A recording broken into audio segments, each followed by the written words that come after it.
This is the not so wonderful world of EuroDisney. I'm your host, the Ancient Bucus. Let's get started. Disney has a total of 6 parks all around the world. Their 2 most popular ones being California and Florida, and their 2 least popular ones being Paris and Hong Kong. Today we're going to be talking about those. Paris struggled a lot at the very beginning when their first launched. Now, Disney wanted to put their best foot forward when going to Europe. They wanted to replicate what that happened in Tokyo. So what they did is they made it more neat. They put a lot of attention to detail in the construction, and they made it a fairly large park.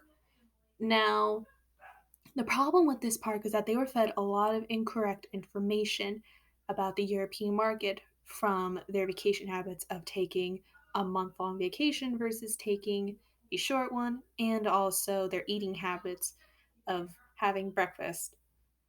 So this was a very big problem. Also, the park was very ethnocentric. They based a lot of their things on the American market, and that didn't really work well with the Europeans. Europeans weren't really big on the free market enterprise ideology that the Americans have. So they thought the prices were way too much, and it just didn't really sit well with everyone. Because of this, Disney Paris had to be bailed out a few times, a few by Disney and a few by the Saudi prince. So it just didn't really sit well with a lot. Nowadays, it is doing a lot better, but that's because Disney had to change their mindset.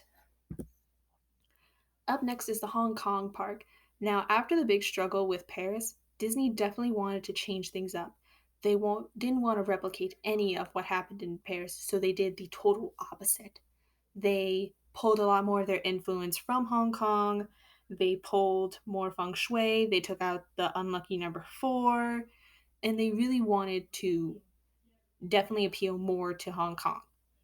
Now, the problems with these is that the park, when people actually started visiting, they got back saying the park was too small, it was smaller than they imagined, it was very different from what they were expecting because it seemed like it was something that they they have there already, and a lot of people there just weren't really known of stories. They didn't really know the stories that well of the characters, and it just didn't really help them at that point. Thankfully, this park didn't have to be bailed out, but it still didn't succeed as well. Nowadays, Disney has kind of like almost like attractions that tell the stories of the characters, so that way people of Hong Kong know. So, what can be learned from this? So, what can Disney can learn from this is that these 2 parks are 2 opposite sides of the spectrum. One being too ethnocentric, the other being too into the community of that park.